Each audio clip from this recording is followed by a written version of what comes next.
ahí. Por favor, si pueden guardar silencio para que todos puedan oír y que yo no me distraiga, porque yo también soy de las que me distraigo muy fácilmente y rápido. ¿Sí? Pierdo el hilo. Aquí nos muestra la organización que ya la hemos visto, ¿no? Sistema nervioso central, encéfalo, médula espinal y periférico, somático, autónomo. Nosotros estamos aquí, donde vamos a tener vías aferentes y eferentes relacionadas con el simpático y parasimpático. ¿Sí? Que vamos a ir viendo. Ahora, ¿dónde se da ese control del sistema nervioso autónomo? Obviamente, tiene que darse esa integración en núcleos, ¿sí? En núcleos nerviosos, que los vamos a encontrar, por ejemplo, a nivel del hipotálamo. ¿Sí? A nivel del hipotálamo es un centro muy importante, y de hecho cuando hablemos de hormonas, el hipotálamo es un lugar, es una glándula donde se sintetizan muchos tipos de hormonas y que van a estar reguladas con el sistema nervioso autónomo. ¿Sí? Por eso empezamos con este sistema nervioso autónomo en esta tercera clase. Pero además también tenemos a los centros vitales que los encontramos a nivel de lo que vendría a ser el tronco encefálico, ¿no? La médula oblonga, centros vitales cardiovascular, respiratorio, centro emético, centro de la rumia, centro del eructo para los rumiantes. ¿Sí? Entonces ahí es donde se va a regular todas esas funciones autonómicas. ¿Sí? Ahora, vean que dice aquí que la corteza cerebral, sabemos que va a estar involucrada en la percepción de señales que están llegando. Digamos que no es un centro directo para el autónomo, pero de todas maneras va a estar relacionado, ¿sí? De manera indirecta, no directa, pero sí indirecta, porque conecta áreas sensoriales y también con otras estructuras como el hipotálamo, que es justamente lo que estábamos comentando hace un momento. Y vean aquí cómo nos hace un paralelismo entre el somático y el autónomo. En el caso del somático, vean, tenemos una neurona motora, una motoneurona alfa, llega al músculo esquelético. ¿Qué neurotransmisor liberaba la motoneurona alfa? Glicina. ¿Cuál? ¿No es la glicina? Acetilcolina. ¿Cuáles eran sus receptores a nivel del músculo esquelético? Nicotínicos. ¿Sí? Entonces se genera la contracción, que es voluntario, ¿no? Este es el que nos interesa a nosotros, el autónomo, en donde vamos a encontrar, ya vemos aquí una diferencia, ¿no? En el somático, una sola fibra nerviosa, pero aquí vemos dos, que se va a clasificar en la neurona preganglionar, que hace sinapsis con la neurona postganglionar dentro del ganglio autonómico o autónomo. ¿Ok? Va a liberar neurotransmisores dependiendo si hablamos de lo que vendría a ser el simpático o parasimpático, y va a llegar a otros tipos de músculos, ¿no? Diferente al esquelético, músculo liso, músculo cardíaco y a las glándulas. Ese es el nivel donde va a actuar, por eso es involuntario. Somático, voluntario. Yo quiero ir hasta la puerta, voy caminando. ¿Por qué? Corresponde a la voluntad. El estómago se contrae, yo no le puedo decir estómago contrae, porque no me va a hacer caso. Entonces es involuntario. ¿Sí? Para que tengan ahí la idea. Ahora, algo muy importante es que entre las fibras pre y postganglionares se va a liberar un neurotransmisor. ¿Qué neurotransmisor sería de acuerdo a lo que hemos visto en la clase pasada?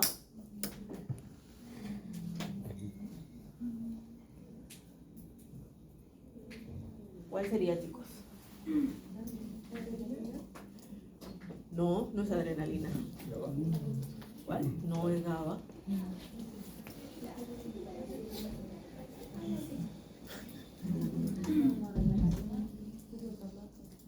No es glutamato.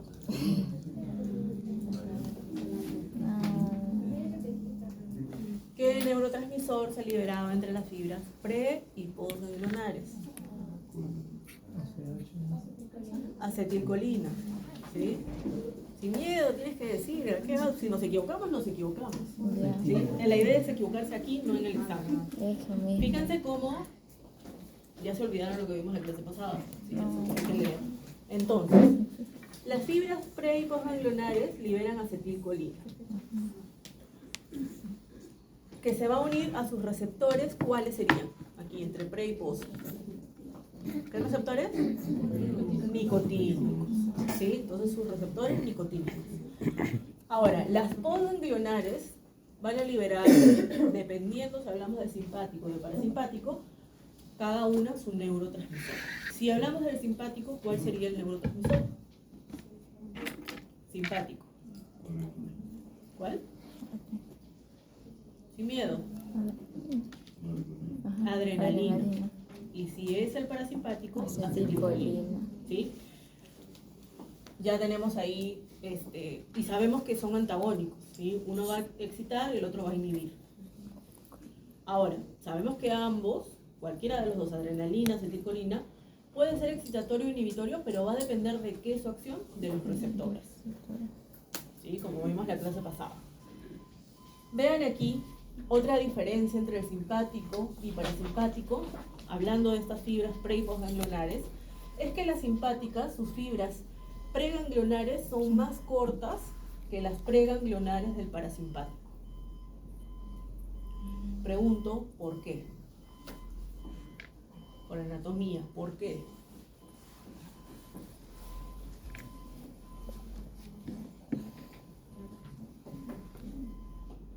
¿Por qué? ¿Cuál sería la respuesta?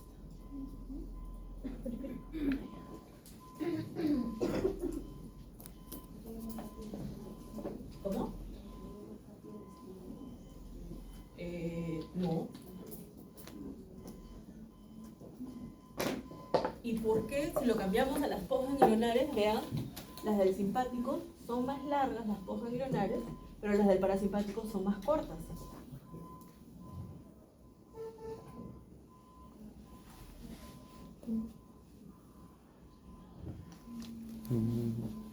Voy a pasar aquí unas diapositivas.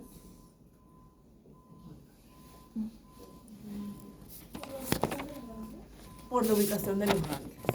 Correcto. Vean aquí. Lo que está en azul, ¿sí? Lo que tenemos en azul es el parasimpático, cuyos núcleos se encuentran a nivel del cráneo y del sacro, ¿no? Entonces tenemos a los nervios craneales y a los nervios pélvicos. ¿Sí? Entonces, ¿qué significa? Sobre todo hay un nervio, el nervio vago, el décimo par, que tiene que hacer un mayor recorrido para poder llegar a los diferentes órganos. Por eso es mucho más largo. ¿Sí? Y lógicamente sus ganglios de relevo para poder hacer esa sinapsis entre pre y postganglionar, esos ganglios están más cerca de los órganos. Por eso las fibras postganglionares son más cortitas en el parasimpático. Por eso también se conoce al parasimpático como el sistema cráneo-sacro. ¿Qué ocurre en el simpático? Que el simpático, habíamos visto que sus fibras preganglionares son más cortas. ¿Por qué? Porque la cadena ganglionar está en lateral a lo que vendría a ser la médula, ¿sí? Entonces, ese relevo es mucho más corto, pero las postganglionares sí son mucho más largas, tienen que hacer un mayor recorrido. Y por eso al simpático se lo conoce como sistema tóraco-lumbar, por la ubicación que tiene de salida sus fibras, ¿sí?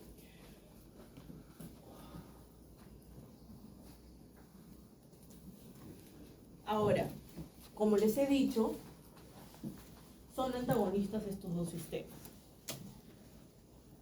Dependiendo de uno y de otro, ¿no? Depende de cuál se active, vamos a tener el efecto, siempre viendo qué receptores presentan. Entonces, fíjense aquí a nivel del corazón, que es algo que ya hemos visto de hecho en la primera clase. En el caso del simpático, va a liberar adrenalina, ¿no? Como ya me dijeron ustedes. Y cuando se une al corazón, ¿qué genera? ¿Excitación o inhibición? Excitación. Porque se une a qué receptores? Adrenalina. ¿A los dos, alfa y beta?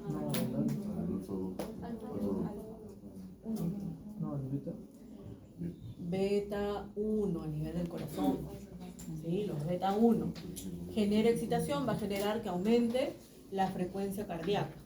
Pero si necesitamos de que se active el parasimpático, necesitamos que disminuya los latidos cardíacos, que disminuya la frecuencia cardíaca, entonces va a liberar el parasimpático acetilcolina y se va a unir a qué receptores. M. ¿Cuáles?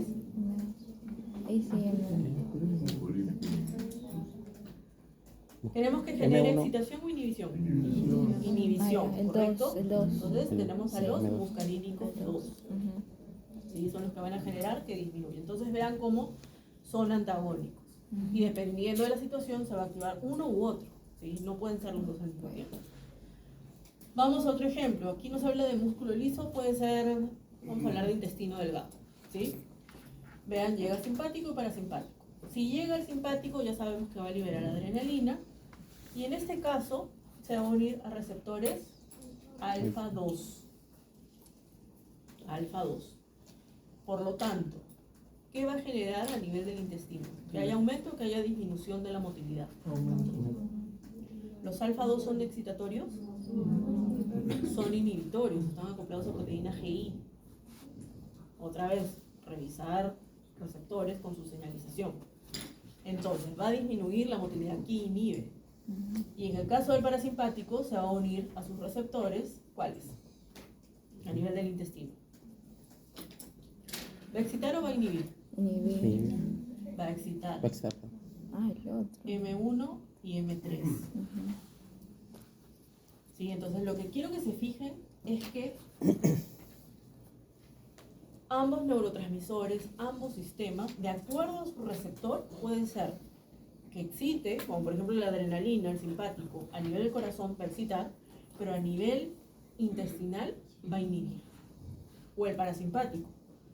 Si hablamos a nivel del corazón, va a inhibir, pero si hablamos cuando se unen sus receptores en el intestino, va a excitar, va a hacer que haya más motilidad, que haya más secreción.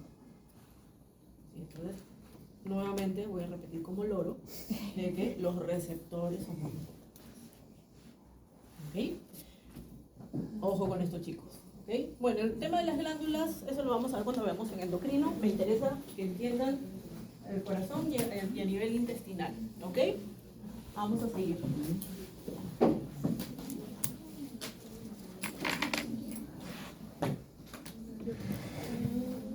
A ver, esto es lo mismo que este gráfico, me voy a quedar con este, ¿sí?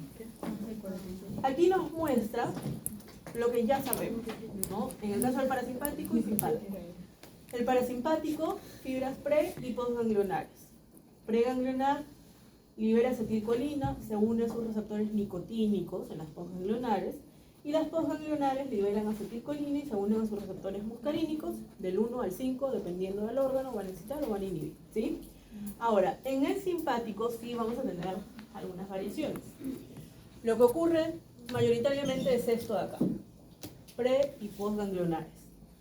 Preganglionares liberan acetilcolina, se unen a sus receptores nicotínicos, ¿sí? A nivel del ganglio, y las postganglionares liberan adrenalina o noradrenalina, o epinefrina o norepinefrina, ¿sí? Y se unen a sus receptores adrenérgicos alfa o beta. Ahora, también puede ocurrir, y es que tenemos fibras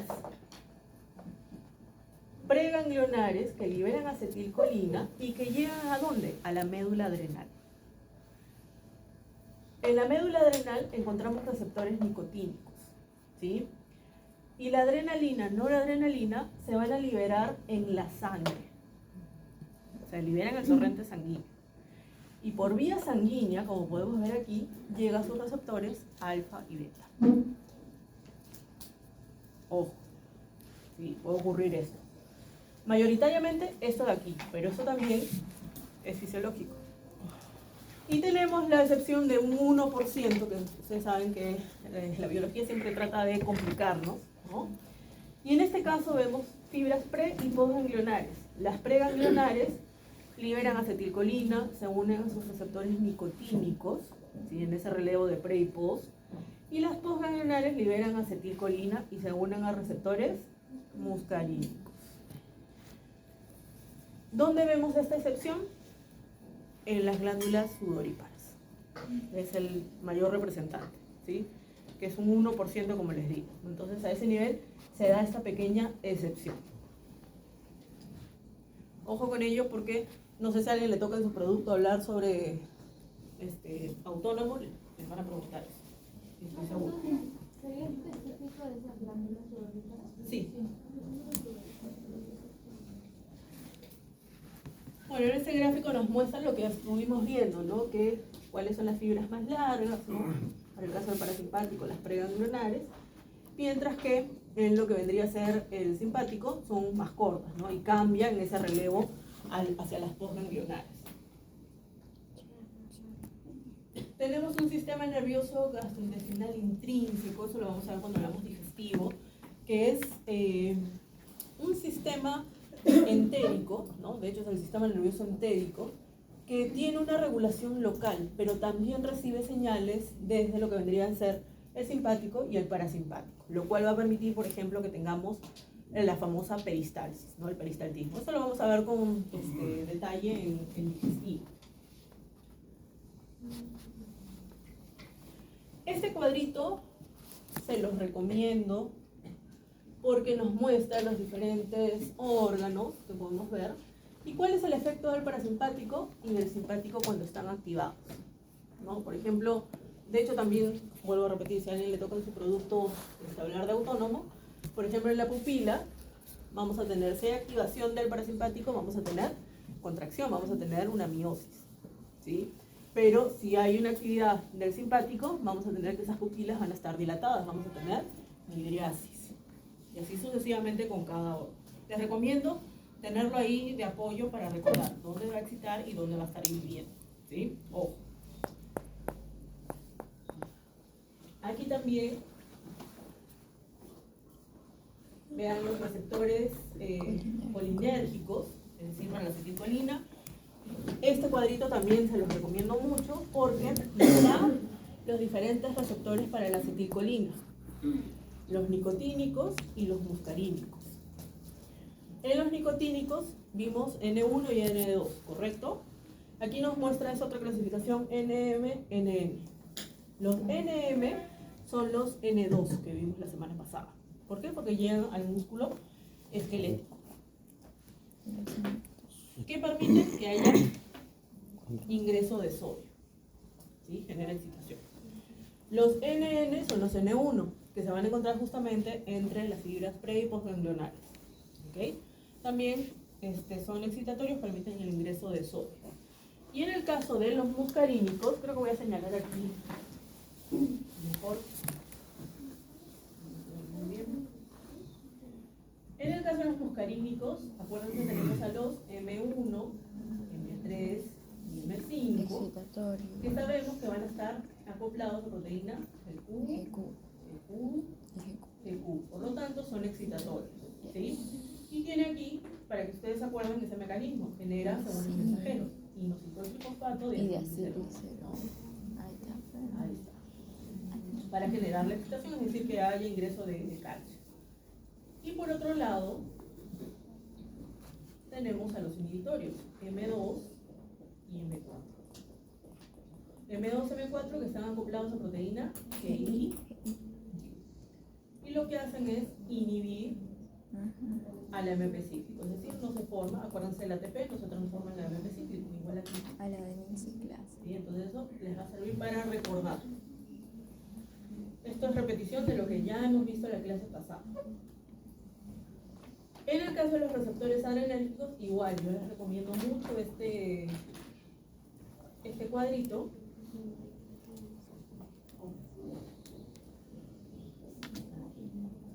Donde tenemos a los receptores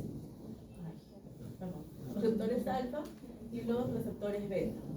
Los alfa 1 y alfa 2. Los alfa 1 ya sabemos acoplados a proteína GQ, ¿no? Se forma inositol-trifosfato y acetilglicerol. ¿Y dónde los encontramos? Los alfa 2 inhibitorios acoplados a proteína GI, es decir, impide que se forme AMP cíclico, y tenemos dónde los vamos a encontrar. Y en el caso de los beta 1, beta 2 y beta 3 son excitatorios, acoplados a proteína GS, ¿sí? Permiten que se forme AMP cíclico. Y había una excepción. ¿Cuál era esa excepción? Los beta 2. ¿Sí? Los beta 2, si bien están acoplados a proteína GS, generan que haya salida de potasio. Entonces es como que da una respuesta inhibitoria, ¿no? A pesar de tener una proteína G excitatoria. Entonces no se olviden de esa pequeña excepción, porque a veces ahí es donde cae. ¿Sí? ¿Alguna pregunta hasta aquí? ¿No? Continuamos entonces. Vamos a pasar al somático, que es lo último que nos queda de la clase. Cuando hablamos del somático, ya sabemos que hablamos de músculo esquelético, es decir, ese es el sistema nervioso que se va a encargar de regular las funciones de tipo voluntario, ¿sí? Y no podemos dejar de hablar de lo que vendrían a ser las neuronas motoras superiores y las neuronas motoras inferiores.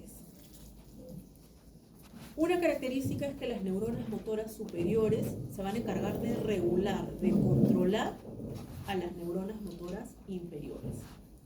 Ojo con eso. La neurona motora superior proviene de lo que vendría a ser la corteza, ¿sí? Desde la corteza se va a dirigir hacia la médula y en la médula va a hacer sinapsis ¿con quién? Con la motoneurona inferior. La motoneurona inferior es la que llega a los músculos, es decir, es la motoneurona alfa, la que ustedes ya conocen, ¿sí? Esa es la motoneurona inferior. Y aquí les he colocado en color fluorescente para que lo tengan ahí bien en claro, ¿no? La motoneurona superior controla la iniciación de los movimientos voluntarios, mientras que la motoneurona inferior lo que hace es regular la ejecución ¿de qué? De los movimientos y la respuesta refleja. ¿Por qué? Porque llega a los músculos esqueléticos. ¿Sí? Ahí está la clave. Entonces recordar, motoneurona superior de la corteza hacia la médula y la motoneurona inferior desde la médula hacia los músculos.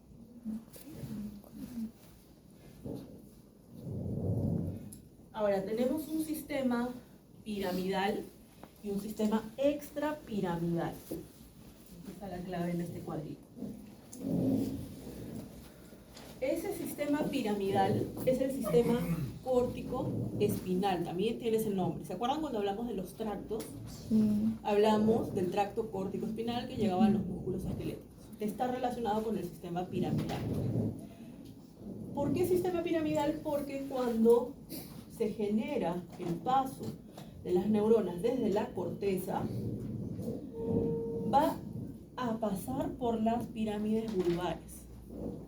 De ahí el nombre de sistema piramidal. Y cuando pasa a través de las pirámides, hay una decruzación de sus fibras hacia el lado opuesto. ¿Una qué? Es decir, se entrecruzan. Ah. Para que se entienda en, no sé, cómo decirlo, en español, en cristiano, ¿no? ¿Cómo se dice? ¿Puedes repetir lo último? Sí. Las fibras, cuando pasan a través de las pirámides, van a entrecruzarse. La palabra correcta es decruzarse. Va a haber una decruzación, que significa que pasan al lado opuesto. Por eso, el hemisferio, por ejemplo, el hemisferio derecho, controla la actividad del lado izquierdo del cuerpo y viceversa. ¿Por qué? Porque justamente ahí está decruzación. ¿Sí? Y en el caso del sistema extrapiramidal, como su nombre lo indica, lastimosamente este no es un buen gráfico para poder entender el sistema extrapiramidal, pero lo que hacen, como su nombre lo indica, es pasar alrededor de las pirámides, no las cruzan. Esa sería la diferencia, ¿no? Ahora, el origen, la vía piramidal, como les dije, a nivel de la corteza. Y en el caso del extrapiramidal, núcleos encefálicos, ¿cuáles? Globo pálido, ganglios basales, el cerebelo, ¿no? A ese nivel es donde se van a estar originando estas vías. Ambas terminan en lo que vendría a ser la médula espinal. Ambas van a terminar ahí. Pero la diferencia está en que en el caso de la vía piramidal va a generar sinapsis, como lo indica aquí, con neuronas motoras que van a estar inervando a los músculos esqueléticos en general. Y están muy relacionadas con lo que vendría a ser el movimiento, con la marcha. Mientras que el extrapiramidal, si bien sabemos que llega a la médula espinal, va a generar que haya sinapsis con neuronas motoras que llevan, por ejemplo, a la afección del tono muscular, es decir, que el músculo tenga un buen tono, que tenga una buena longitud. ¿Para qué? Para poder mantener la postura. ¿Sí? Está más relacionado con ello, relacionado con los reflejos posturales. Es lo que permite que ustedes, mientras están aquí escribiendo, tengan una postura, tal vez más derechos, más dobladitos, qué sé yo, pero todo eso pasa a través de esa vía extrapiramidal. Función. La vía piramidal básicamente tiene la función de controlar los movimientos de los músculos, sobre todo en las extremidades, ¿sí? Movimiento de los dedos. En los movimientos más finos, más precisos, están a cargo de esta vía piramidal. Mientras que la extrapiramidal está más relacionada con los músculos axiales, es decir, aquellos que mantienen la postura. Por ejemplo, los músculos del tronco, ¿sí? Están relacionados con esta vía extrapiramidal, lo cual le permite que pueda mantener ese tono, ¿no? Y esa postura.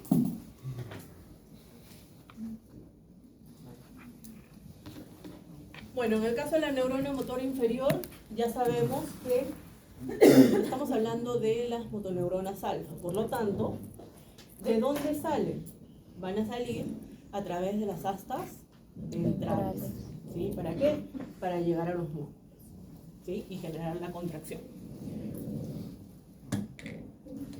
Ahora, ¿cómo se da esa organización jerárquica de todo este sistema motor? Todo lo que hemos hablado que iniciamos. Sabemos que vamos a tener núcleos a nivel del cerebelo, vamos a tener núcleos a nivel de la corteza, los ganglios basales también van a estar recibiendo esa información y todo se va a integrar, ¿dónde? En la corteza motora primaria. Es ahí donde se va a integrar y va a ir enviando a través de estas vías piramidales, extrapiramidales, ¿no? Pasando por el tronco encefálico, pasando hacia la médula espinal, viendo si pasa por las pirámides o no. ¿Hacia dónde? Hasta que llega a los músculos. Una vez que llega a los músculos, va a permitir el movimiento, va a permitir que el animal pueda desplazarse, pueda correr, pueda saltar, ¿no? Entonces es de esa manera como se organiza todo lo que hemos visto el día de hoy.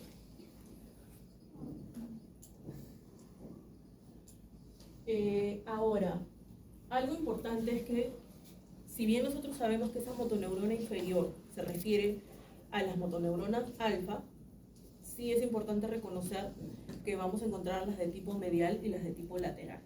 Entonces, si estamos hablando de las mediales, van a llegar a los músculos axiales, sobre todo los músculos axiales, extensora proximal también, pero sobre todo músculos axiales, músculos del tronco, ¿sí? ¿Para qué? Para mantener la postura, ¿sí? Ese es lo básico. Y si estamos hablando de las laterales, van a llegar sobre todo a los músculos flexores de las extremidades. Extremidades anteriores, posteriores, superiores, inferiores, ¿sí? ¿Para qué? Para generar los movimientos voluntarios aprendidos. ¿Cuándo se activa este sistema? Cuando, por ejemplo, un bebito comienza a caminar, aprende a caminar, ¿sí? O cuando nace, no sé, un potrillo, sabemos que al principio cae, ¿no? En 4 patitas va a caer sobre el pasto, sobre el césped, pero poco a poco va a ir poniéndose de pie y va a empezar a caminar, ¿no? Entonces aquí se van a ir activando este sistema de acá, ¿ya? Tienen los tractos, eso ya se encargan ustedes de leer, tractos, que ya hablamos, ¿no? Cuáles son sus funciones, aquí también hay tractos. Ahora, vean aquí que cuando hablamos de médula espinal, tenemos que hablar de los reflejos espinales, que son muy importantes porque son muchas veces respuestas que van a determinar defensa del mismo animal, ¿no? Que se da como respuesta. Y para eso tenemos que partir de lo que vendrían a ser los receptores. Nosotros ya hemos hablado en estas clases, en estas 3 primeras clases, sobre algunos receptores, ¿no? Aquí ya está un poco más clasificado, ¿no? Tenemos los exteroreceptores, tenemos los propioceptores y los interoceptores, o interoreceptores también tienen ese nombre. Cuando hablamos de los exteroreceptores, hablamos de los especiales y superficiales. Los especiales están relacionados sobre todo con los sentidos, como vemos aquí, la retina para la vista, la cóclea del oído, el epitelio olfativo, el epitelio gustativo para el olfato, para el gusto, ¿no? El oído interno vestibular para el balance del cuerpo, Y en el caso de los superficiales, hablamos de esos receptores que también ya hemos hablado el día de hoy para el dolor, ¿se acuerdan? Los nociceptores, los mecanorreceptores, los termorreceptores. ¿Sí? Son de tipo superficiales porque normalmente se encuentran en las extremidades y en los laterales de la médula. ¿Sí? Ahora, tenemos los propioceptores, que son profundos,